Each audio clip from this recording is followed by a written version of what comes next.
Hello and welcome to another edition of Resistance TV. With the world teetering on the brink of global conflict, the need for the anti-war and anti-imperialist movements around the world to unite has never been greater. So I'm really pleased that we're going to welcome Joti Brar as our guest this evening.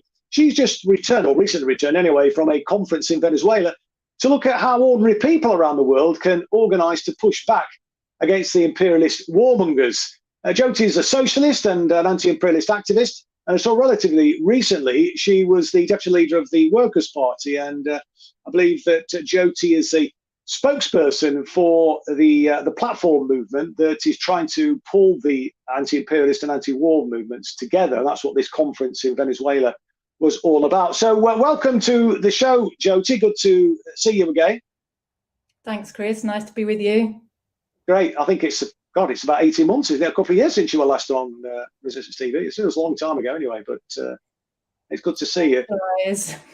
We're all getting older, mate, yeah. Listen, just to start off, really, because I guess not everybody will be familiar with this movement that is trying to pull the anti-imperialist and anti-war movements together. And as I was saying in the introduction there, you've just returned from Venezuela. So just give us a flavour, really, about this movement, how it come to be, and then perhaps we could just talk about what was discussed at the conference in Venezuela.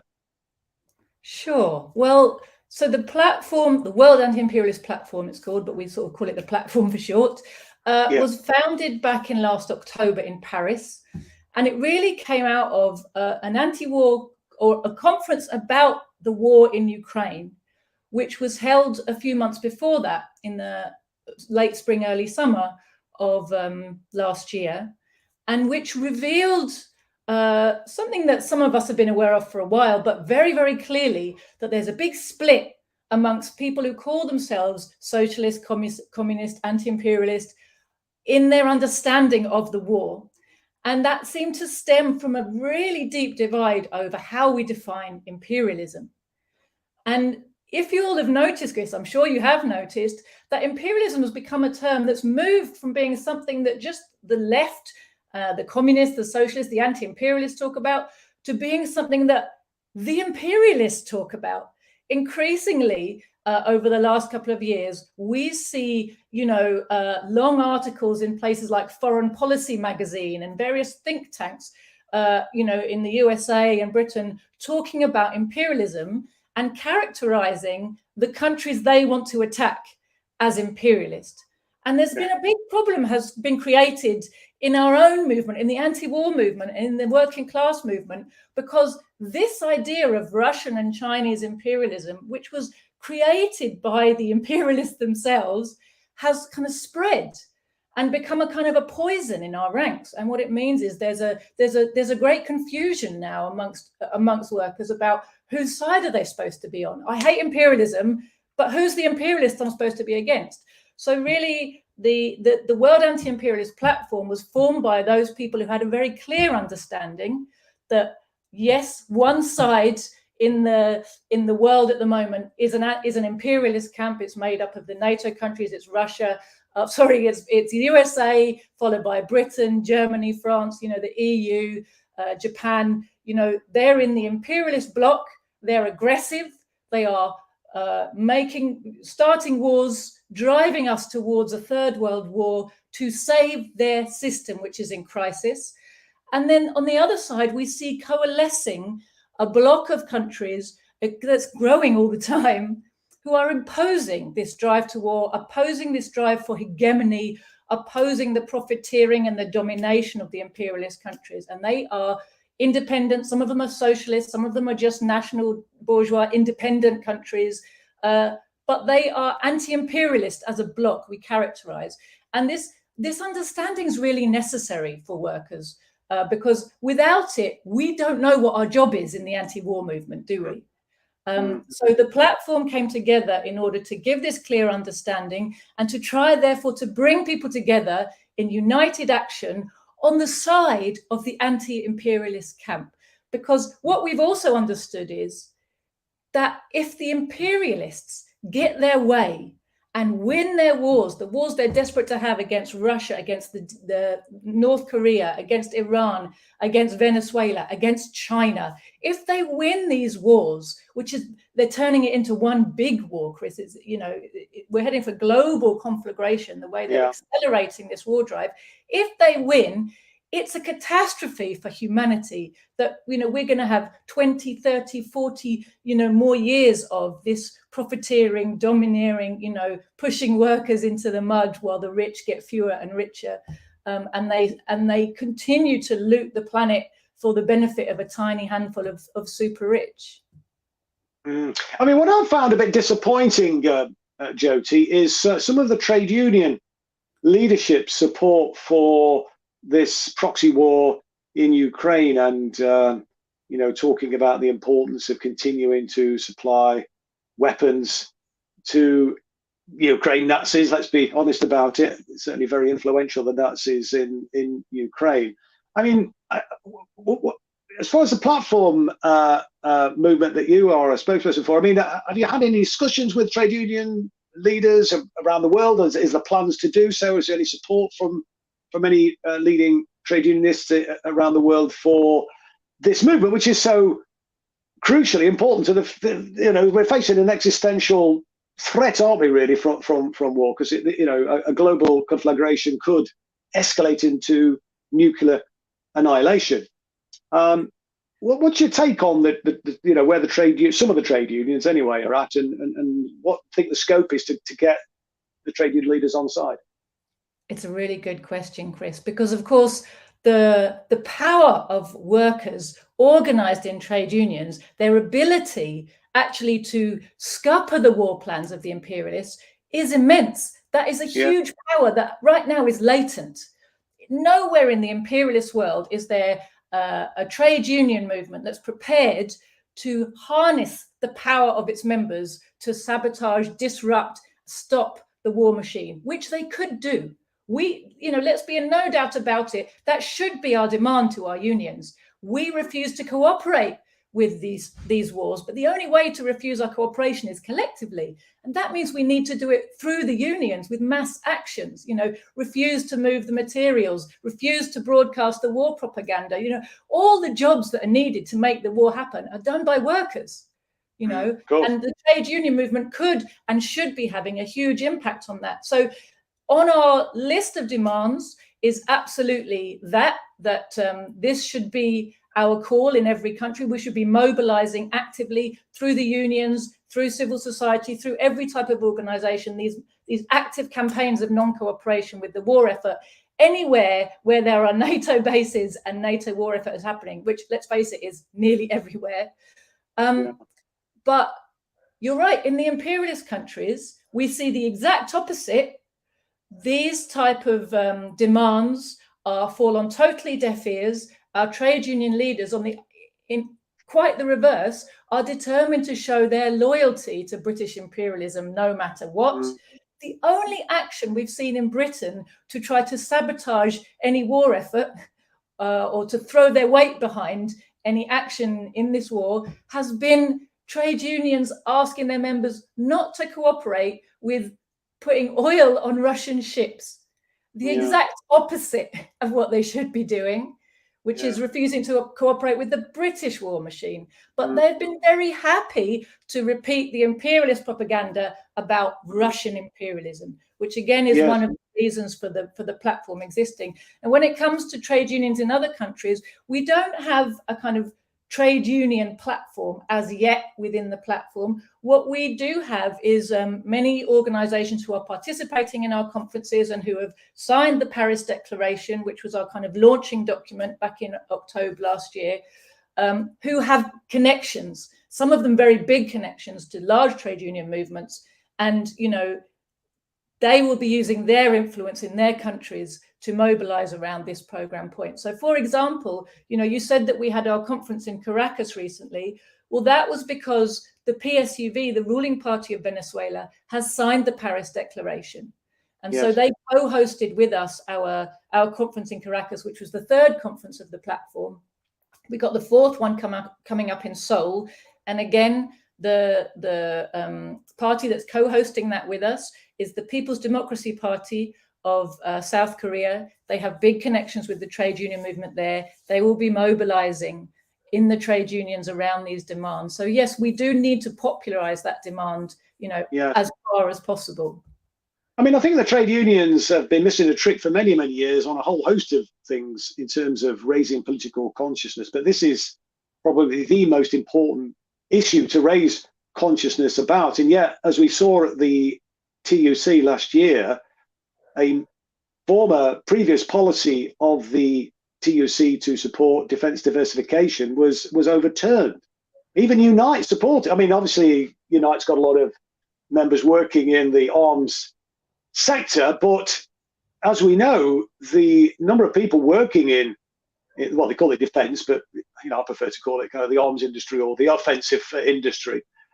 The number of people working in that has massively reduced over the last 30 or 40 years. I was looking at some stats, we've mentioned this on Resistance TV before, that suggested in 1981, I think it was something like 460,000 people were working in so-called defence sector, and it's down, and this was a couple of 3 years ago now actually, down to around about 140, 150,000. So, I mean, there's a need for diversification, irrespective of your, position in relation to, whether it's right, moral, or whatever, to invest in, arms manufacturing, because it's clearly not the secure industry that some of the trade union leaders seem to have us, or want to have us believe. So, what do you think we should be doing then? I mean, for people watching this discussion that we're having, Joti, I mean, what could trade unionists do, grassroots trade unions do to, try and push this agenda, assuming they support what we are saying and what you're saying? 1 second, I'm going to turn the light on. That's okay. I just realised it's getting dark, isn't it? It is. We could see it quite well, though. Your camera's very good. But anyway, yeah. I felt like I was starting to stand in the dark. So no. You were asking about trade unions. So, well, it's interesting, isn't it? This sort of fetishization of, oh, well, the defense industry provides jobs, therefore we must promote the fact that there are jobs and save the jobs. And we're, trade unions' job is to save jobs. But of course, yes, trade unions are there to reflect, look after the interests of their members, but our members have wide interests. It's not in our members' interest to be driven into World War III, So, no, of course not. Trade unions are perfectly capable of having a wider view than just this job here is really important to be saved. What should we be demanding? Jobs for everybody, useful jobs for everybody. It's not like there's nothing that needs doing, Chris, is it? No, so this kind of siloed, narrow approach where we just look right in front of us and say, well, this is my job and this job has to be saved, doesn't make any sense. Jobs come and go all the time as society changes and develops, and that's natural.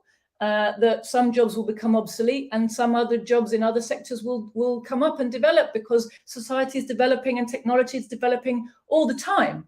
So there's nothing wrong with saying jobs here are becoming obsolete and instead we need jobs somewhere else. But there's a kind of narrow view that's taken that we can't look at the economy as a whole. We must only look in, this job here and this place here, and my job is to defend it no matter what. So, that's the kind of bigger picture of, do we have to defend a job just, even if it's a kind of useless job? Or there's a wider question of, the arms that we're producing. Well, look, I can't say I'm against all weapons technology in the world we live in. I'm in favor, since the imperialists have these horrific weapons, I'm in favor that as many other countries as possible should have them so they can defend themselves, because it's the imperialists who use them aggressively, and they use them precisely when the countries they're targeting can't defend themselves. That's how imperialism works. They back up their economic might with military might and with technological domination. They have a technological advantage and they use that to enforce their will on everybody everywhere. So my view is, if there are weapons in the world, and if we have imperialists in the world, everybody needs weapons to defend themselves with. And you only have to look at the difference between Libya and North Korea to see how a strong army that's able to defend a country can keep the peace. That's a sad fact of the world we live in. Would I like to see unilateral disarmament of everybody? Of course, yes. But you have to, unfortunately, we have to start with the imperialists. And to be honest with you, the only way we're going to get that is just to defeat imperialism and destroy it. They're not going to sit down and negotiate their surrender. You only have to look at the treaties they made with the Soviet Union. They made treaties to reduce numbers of missiles at a time when they were trying to woo a Soviet Union that was declining and on the path towards the coup and the collapse that came later. They didn't really mean it. As soon as the Soviet Union was gone, they were busy rearming themselves. We were told that without the Soviet Union, there'd be no need for all these weapons and there'd be a peace dividend. Peace dividend, indeed. What happened after the Soviet Union collapsed? They had an orgy of looting the resources of the former Soviet Union, followed by an orgy of wars around the world to try to crush all dissent. They thought they had an opportunity of no one to stop them, and they took it. And that's one of the things the platform's really aware of, the fact that this orgy of looting that gave a shot in the arm to a system that was in crisis back in the 1980s is exactly what the imperialists are trying to get to again. They want an orgy of looting of the resources of Russia and the resources of China. They want to break it up. Do you ever hear them talking about decolonization? It's amazing how they've moved the terminology of Marxism into the imperialist narrative. And now they talk about Russian imperialism and decolonizing Russia. And what they mean is breaking it into pieces so we can control it and loot it. Do you say a bit more, because you mentioned in your opening remarks, Joti, about how they're trying to flip this notion of imperialism to accuse Russia and certainly China of being imperialist, and yet China surrounded by NATO bases, Russia similarly. Just say a bit about the reality of the situation that Russia's confronting and what China is confronting, and maybe also say a little bit about their foreign policy activities as opposed to the West's foreign policy and the way they conduct themselves, to the kind of gunboat diplomacy that we've seen over the last couple of centuries or so. But to the reality of the situation first of all for China, facing China and Russia, and then say a little bit about that, how they go about their foreign policy. Sure. Well, this using of the word imperialism against Russia, against China, against essentially any country that's quite big and has a developing economy. There's no economic data to justify this characterization. These are countries that don't live by super exploiting or looting the world. They don't put other countries into military, into technological, or into debt slavery. It's the opposite, in fact. China is famous for conducting its trade in very beneficial terms to the countries it's trading with, no matter how big or small that country's economy may be. They transfer technology.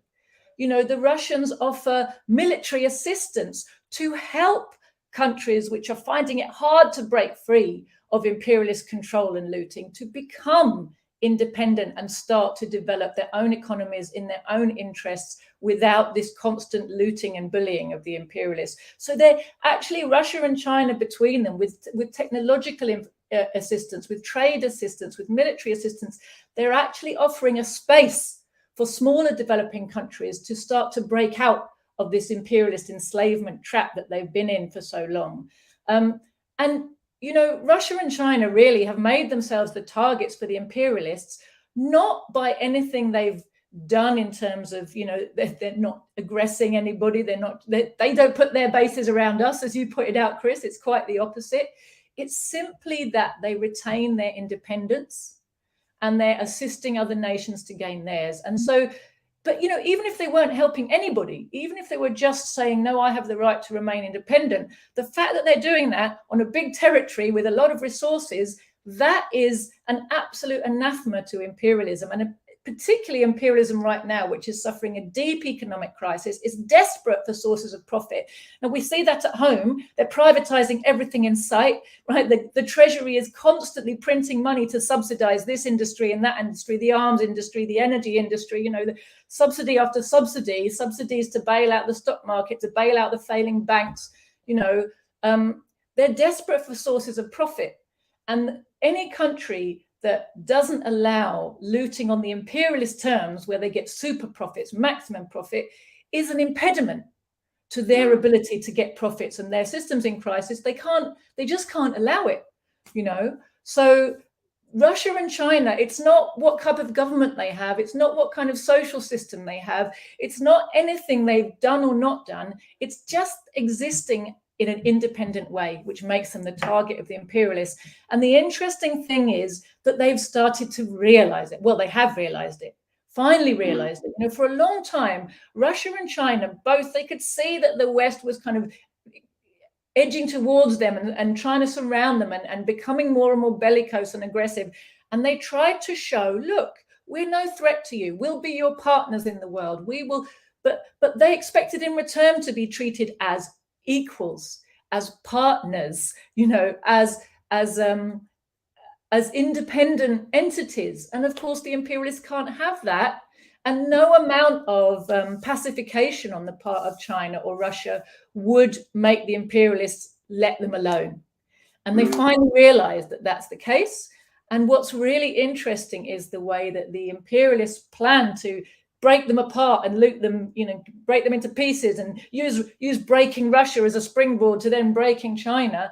They're achieving the opposite. They're achieving the unity of Russia and China, just the thing that they really didn't want to happen. They've made it happen.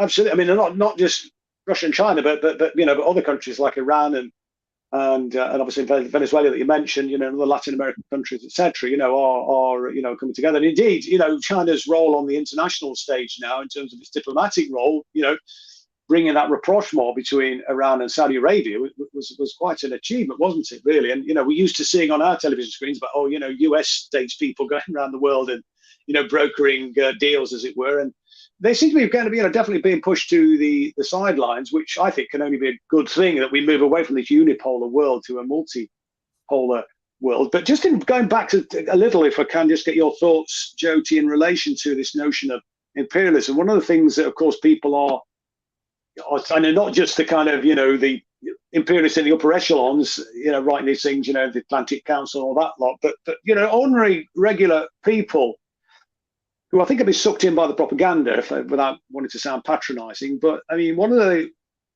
ways in which they are making the case or arguing the case that, you know, Russia is an imperialist power is the war in Ukraine.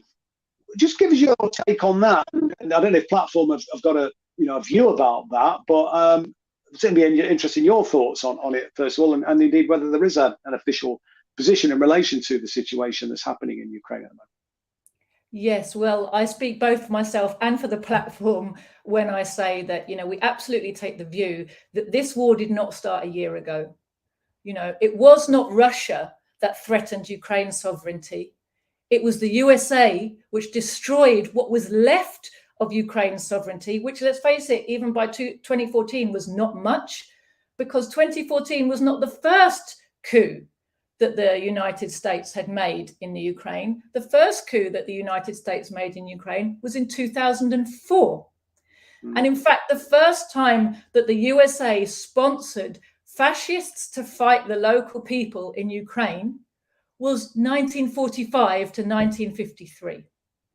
They haven't stopped sponsoring Ukrainian fascists who were allied to Hitler during World War II. Since World War II ended, Ukraine was always their primary means of trying to mobilize people against the USSR. The ultra-nationalists who were traditionally based in the western part of what was the Soviet Republic of Ukraine. That was the kind of stronghold of ultra-nationalism, Nazism, fascism in Ukraine, which had always been fostered by outside forces. You know, it began as a force, as an anti-Soviet force in the very early days of the revolution, and it was used by the British. Then it was taken over by the Germans during the 30s and the Second World War. Stepan Bandera, who's hailed as the national hero of the Ukrainian fascist government today, was a Nazi, an actual Nazi who carried out, you know, a part of the Holocaust on behalf of the Third Reich against Jews, against Poles. You know, horrendous crimes committed against the Ukrainian people, or the people of the Ukrainian Soviet Republic, by these fascists during World War II. You know, you could go on and on. But in 2014, that Maidan coup that we all remember, that, you know, the Euro Maidan, and it was glamorized all over our media as this great pro-democracy protest, was a fascist coup sponsored by the USA and the European Union, but particularly by the USA. And the Ukraine ever since has been a fiefdom of the CIA, essentially. It hasn't had any sovereignty. It has had puppet governments. It has had comprador rulers, and essentially it's been directed from the White House and the Pentagon and the CIA offices in Virginia, Langley, Virginia, sorry.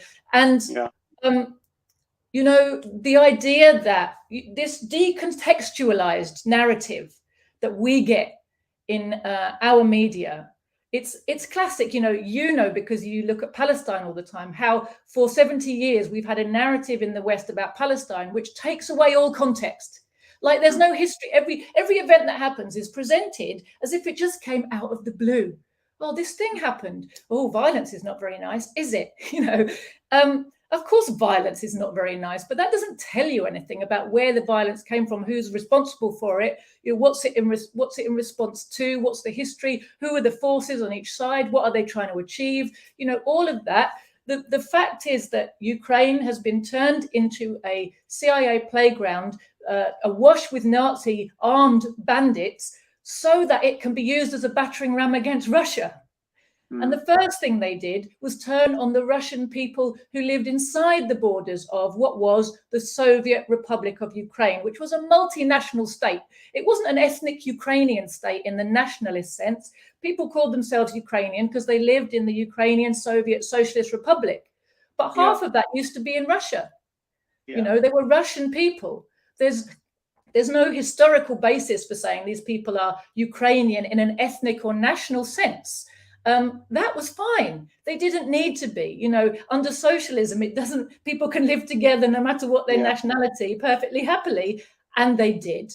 And there was no problem between these brother peoples, as you know, the Russians continue to say, we are brother peoples, Ukrainians and Russians. There's no difference between us. This is being whipped up by outside forces against our interests, and we don't want it. But it got to a point in 2022 where they were forced. The Russians had been so patient. For 8 years, they watched their compatriots being bombed, shelled in the Donbass, you know, the regions of Ukraine which had refused to go along with the fascist coup and had risen up in resistance. They had referenda to say they wanted autonomy. They had armed themselves to defend themselves against these fascists and the Ukrainian army, which is essentially a NATO army, but also riddled with fascists, you know. They had risen up to defend themselves against these people who were conducting ethnic pogroms against them, who were, you know, saying that Russians are second-class citizens and, you know, shouldn't be allowed to do this, that, and the other. And they were trying to create this kind of two-tier ethnic apartheid within, you know, the boundaries of what had been Soviet Ukraine. And the people who resisted them, they shelled and bombed them for 8 years. You know, 14,000 people died. Nothing in our media, nothing at all. And didn't Zelensky say actually that Israel would be a good model for Ukraine? And just picking up on that, you know, two-tier kind of societal scenario, you know, with the second-class citizens in Palestine, you know, the way in which the Palestinians are treated, you know, in apartheid Israel, you know, you've got the president of Ukraine saying, you know, that's the great model, and I suspect that's the sort of thing that he's got thinking. But just perhaps in conclusion, Joti, because we've been going for half an hour now already, really, and you know, we could talk for a lot longer, of course. I just wanted to, I mean, you mentioned about the technological advantage that the West has had over other nations around the world. But that technological advantage, I think, has diminished and maybe even is being superseded now by China, do you not think? And I just wanted to get your thoughts on that. And also, you know, the response to that, this kind of AUKUS deal. And I don't know if you've paid much attention to, you know, the Australian position and where the platform is, you know, because they're basically, you know, a poodle of the United States. And they you know, I think the vast bulk of their trade is with China. And yet the politicians, I mean, the politicians are out of touch across the West, clearly in this country, but it seems it's just as bad in Australia, you know, talking about this sort of yellow peril, the impending sort of domination and potentially even military intervention by China against Australia. It's absolutely bloody ridiculous. But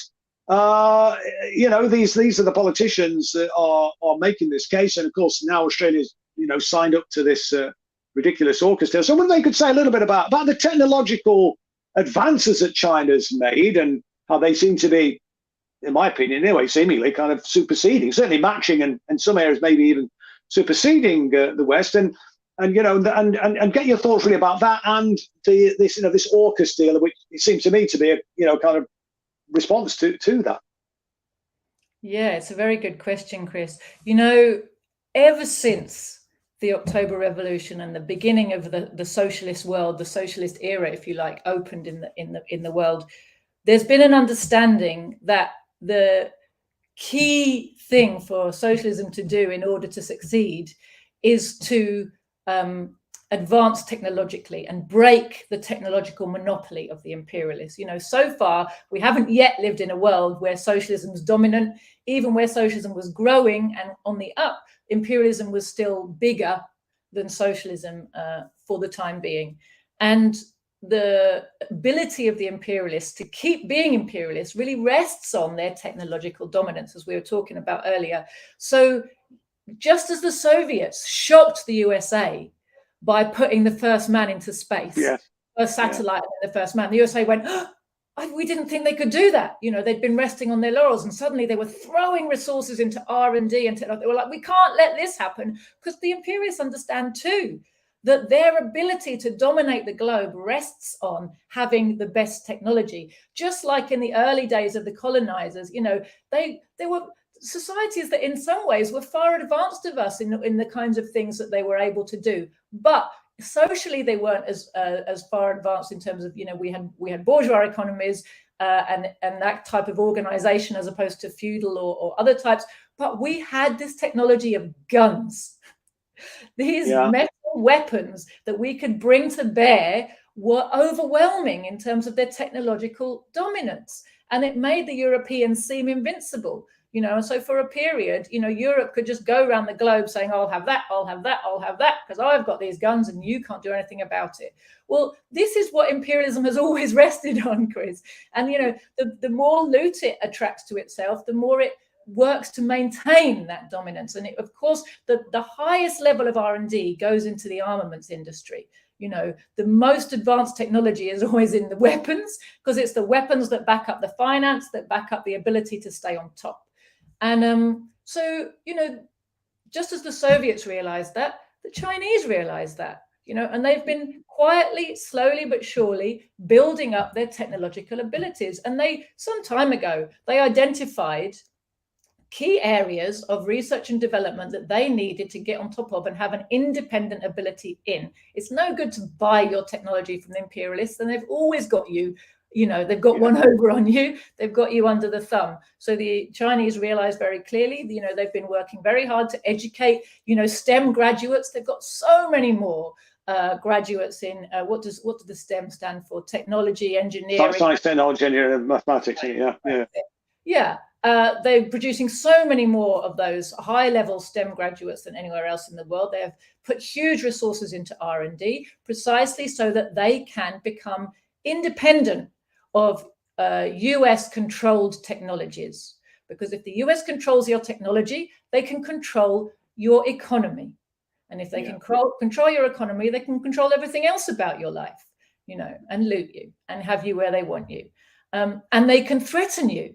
with their weapons. So to be able to have parity and in fact to go ahead and have real independence where you can't be bullied, that's really been really important for China. And they have a program called Made in China 2025, which really aimed to become fully independent of all these serious technologies from the US by the end of 2025. And they're well on the way to achieving it, which is exactly why you see in all these foreign policy journals and think tanks in the USA, they're setting 2025 as their deadline to take down China. It's before they know that they've got to have their war to destroy China before that.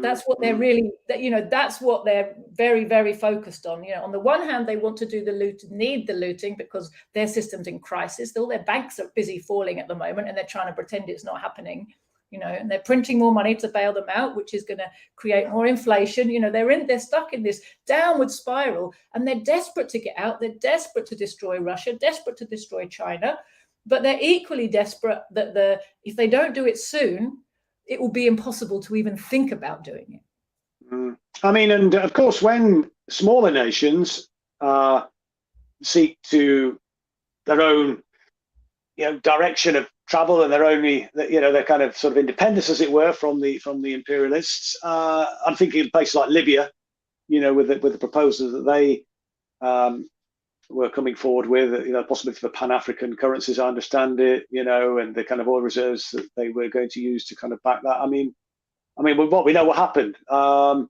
China's a different prospect now, of course, and a much bigger entity and much more formidable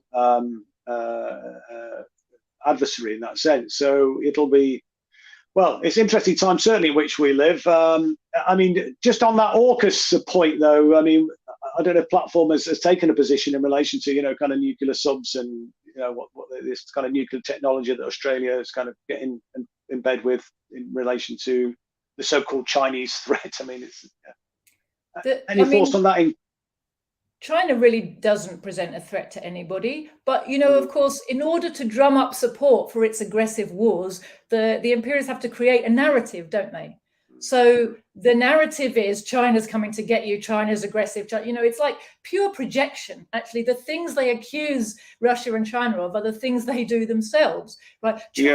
China wants to do this to you. China's coming to get you. China's aggressing. China's, it's all fabrication. But they drum up this kind of hysteria in order to soften the population up for war and to get them into a state where they will accept these things, which are crazy provocations and moves towards war. I mean, putting a bunch of nuclear submarines in Australia is basically saying Australia is NATO's base near to China, in this part of the Pacific. Well, Thank you. You just made the people of Australia a prime target for China if ever the nuclear war breaks out, which, if it does, it will be the USA that provokes it. But, anyone who allows the USA to put their weapons on their soil is saying, yes, we're okay with being the target, and that's what's being done to the Australian people. It's absolutely not in their interest. I'm sure Australia, like Europe, would quite like to have some of the infrastructure and technology transfer that China offers to its,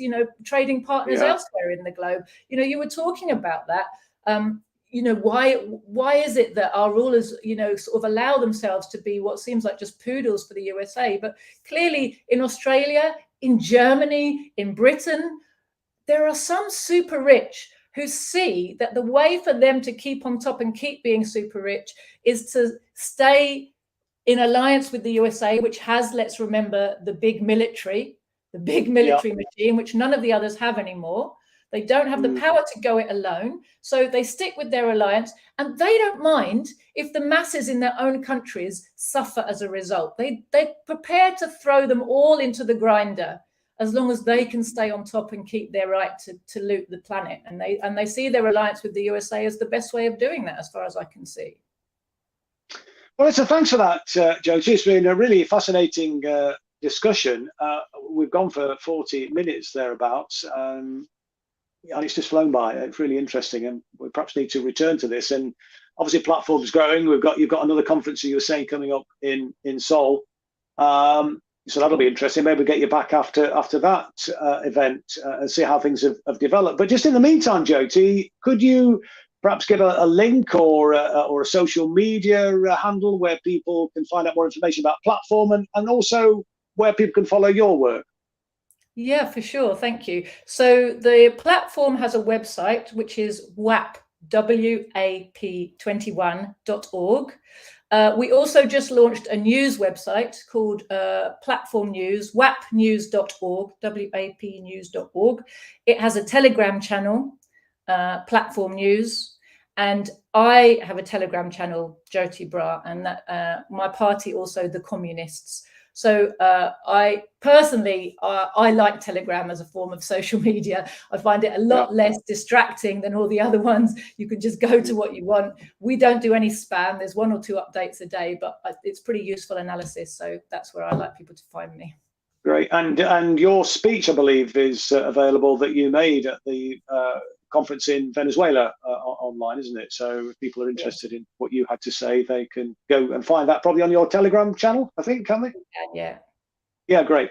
Well, listen, thanks very much indeed then, Joti Brar, for coming on this evening. And thank everybody for watching. That's it for this evening. We'll see you next week at 7 o'clock on Resistance TV. So until then, this is me saying goodbye. Good night.